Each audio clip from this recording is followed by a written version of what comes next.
Hola, bienvenidos a este octavo vídeo de la colección de vídeos de Magna Ciencia. Vamos a hacer un break, no vamos a hablar o a continuar con el capítulo 6, que era lo previsto, sino que vamos a hablar de un tema que fue tratado en el blog de la Ciencia Perdida, y que fue el artículo más reblogueado de todos. Es un artículo que escribió don Alberto Borràs Gavarró, titulado Hormuz, mito o realidad, donde abordamos el descubrimiento del Hormuz, que sin duda, y después de mi investigación, es el principal descubrimiento de la historia de la ciencia proscrita. Situarnos en el origen del Hormuz, nos debemos situar y explicar el primer actor de esta historia. En los finales de los años 70 hubo un señor que se llamaba David Hudson.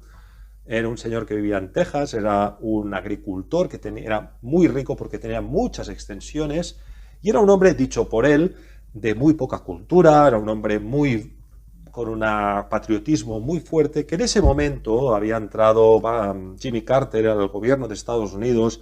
Él estaba muy en contra de Carter porque consideraba que la inflación se estaba disparando muchísimo.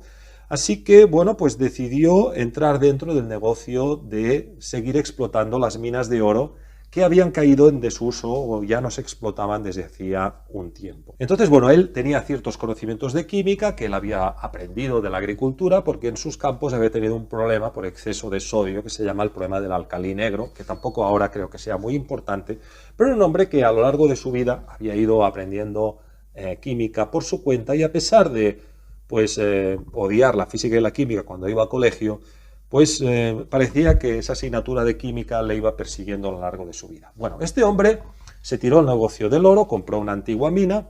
El oro se explota a través de lo que se llama un proceso de lixiviación por cianuro. Se tira cianuro a unos minerales que se van extrayendo, y entonces el cianuro lo que va haciendo es va atrapando esos minerales, y conforme los va atrapando, pues los va lixiviando, y después esos minerales de oro y de otros elementos preciados se extraen del cianuro. Bueno, es un proceso medioambientalmente muy costoso, muy contaminante, pero es el proceso que hoy en día se utiliza mayoritariamente. Entonces, Hudson se encontró, para su sorpresa, que conforme iba pasando el tiempo, cada vez más estaba extrayendo del interior de la Tierra un mineral blanco que no era ni oro, ni plata, ni nada parecido, y que simplemente cada vez, al ser más cantidad, estaba, digamos, ensuciando las tierras o los minerales que se denominan black sand. Entonces, Hudson se encontró con la sorpresa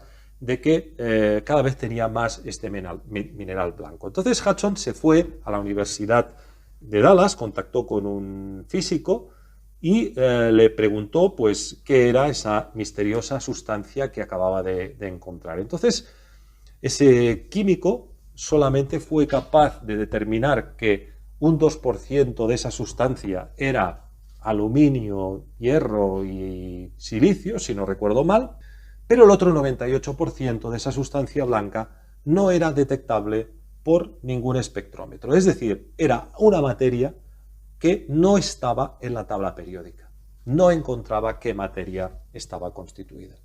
Entonces le mandó a Hudson una factura de $13.000, le dijo que si se gastaba $350.000 podía llegar pues a tener mejores resultados, pero Hudson, obviamente, con una factura tan grande, pues decidió investigarlo por su cuenta. Entonces, los granjeros de la zona, que habían antiguamente sacado oro de ahí, le dijeron: mira, David, probablemente lo que hayas encontrado son elementos del grupo del platino.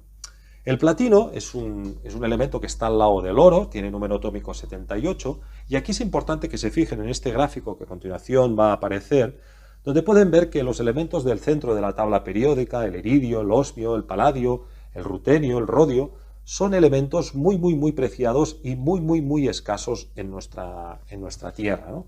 Hasta el punto de que hay un elemento, que es el tecnecio, que ha desaparecido completamente. Es decir, no se encuentra tecnecio de forma natural en la Tierra. Hay que producirlo de manera artificial utilizando aceleradores de electrones o utilizando algún tipo de residuo nuclear. Hudson, le dije, era un hombre, como digo, muy inculto, nunca había oído hablar la palabra iridio, osmio y tal, pero era un hombre que estaba dispuesto a llegar al final del problema, ¿no? Entonces, cuando se leyó este libro, que era un libro muy grueso, era un libro que había sido traducido por parte de científicos israelíes al inglés de antiguos libros soviéticos, es decir, el tratamiento de estos minerales y estos elementos tan críticos se hace esencialmente en Sudáfrica, en Rusia y también en parte en Canadá.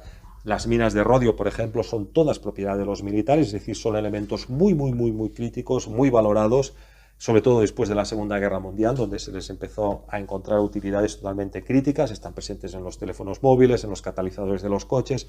Bueno, tampoco quiero extenderme en esto, pero son elementos muy preciados, tan preciados como el oro.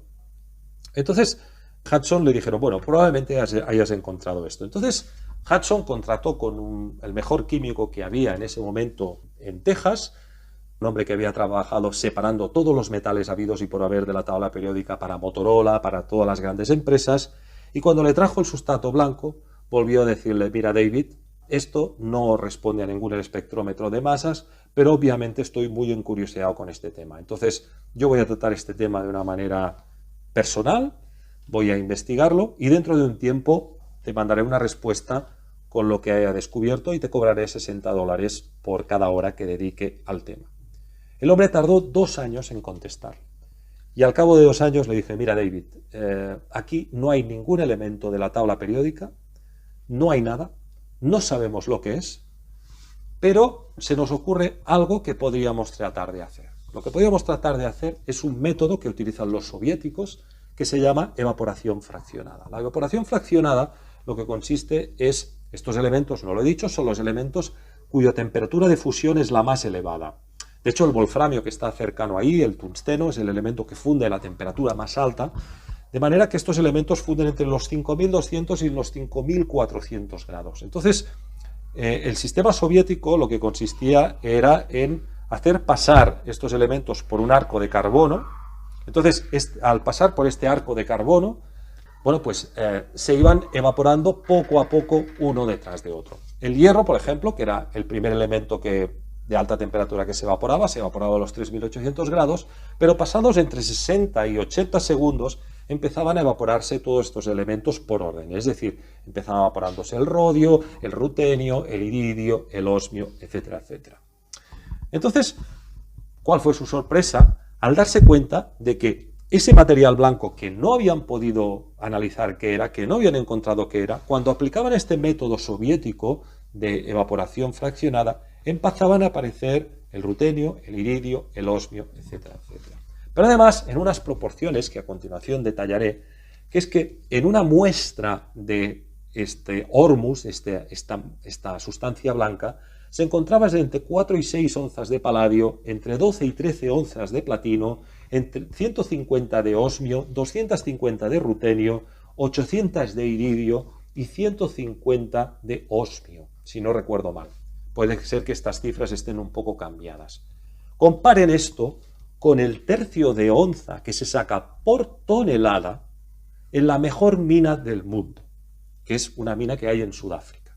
Es decir, este hombre había sacado nada más y nada menos que 2.200 onzas de estos elementos tan preciados comparados con el mejor lugar del mundo donde solamente se saca un tercio de onza. Es decir, él había descubierto un método por el cual podía recuperar estos elementos tan preciados de una sustancia blanca que no los detectaba, pero que los detectaba cuando se hacía una evaporación, y además estos elementos sacarlos en unas proporciones tan sumamente superiores a la minería actual, que hubiera convertido en Hudson en probablemente uno de los hombres más ricos del mundo. Entonces, bueno, pues Hudson era muy prudente, este químico decidió, bueno, pues vamos a hacer una cosa, vamos a hacer 3 preparados con rodio, por ejemplo. Extraigo rodio de esta sal blanca y voy a hacer óxido de rodio, que es rojo, dióxido de rodio, que es blanco, y otro compuesto de rodio, que ahora no recuerdo mal, si no recuerdo mal, creo que era cloruro de rodio. Entonces, cuando hicieron estas sales y las pasaron a analizar espectrométricamente, su sorpresa, resultó de que no había rodio en ninguna de las 3 sustancias. Y sí habían elementos comunes de nuevo, es decir, en la primera muestra que tenía que ver óxido de rodio, en realidad se encontraron, si no recuerdo mal, pues hierro. En la segunda se encontraron silicio y aluminio, si no recuerdo mal, y en la tercera se encontraron con otros elementos comunes como creo que eran el hierro y el aluminio. La cuestión aquí es que habían hecho aparecer rodio por un método de evaporación, pero ese rodio, cuando lo habían tratado de utilizar químicamente, había desaparecido, se había convertido de nuevo en elementos totalmente comunes. Entonces Hanson estaba totalmente sorprendido y el químico le dijo, bueno, pues vamos a salir de dudas, vamos a comprar rodio, iridio y paladio extraído de minas y vamos a hacer el mismo proceso y vamos a ver qué ocurre. Entonces se les ocurrió hacer un proceso, esos procesos me permitirán que los explique muy rápido, pero son procesos habituales en este tipo de química en concreto. Vamos a hacer sales de cloruro de rodio, cloruro de rodio, cloruro de rutenio, cloruro de iridio, cloruro de osmio, y para su sorpresa, cuando hicieron estas sales y luego las intentaron detectar químicamente, volvieron a encontrarse de que ahí no había nada. Es decir, el espectrómetro de masas tan solo detectaba el cloro, pero no detectaba el metal. Es decir, habían comprado iridio, osmio y rodio, pero al hacerlo reaccionar químicamente con el cloro para hacer una sal, el espectrómetro de masas no detectaba esos metales en el cloro de la sal. Entonces nos encontrábamos con algo que parecía violar el principio de conservación de la masa de Lavoisier, que aparecía y desaparecía y que respondía a los elementos más preciados de la tabla periódica. Entonces Hudson no entendía nada y decidió, pues, por explicación de un amigo y por consejo de un amigo, empezar a estudiar alquimia. Y ahora me permitan que haga un breve apunte para hablar de alquimia, porque cada cosa que estoy hablando aquí merecería una hora de explicación. Voy a tratar de ser muy breve. En alquimia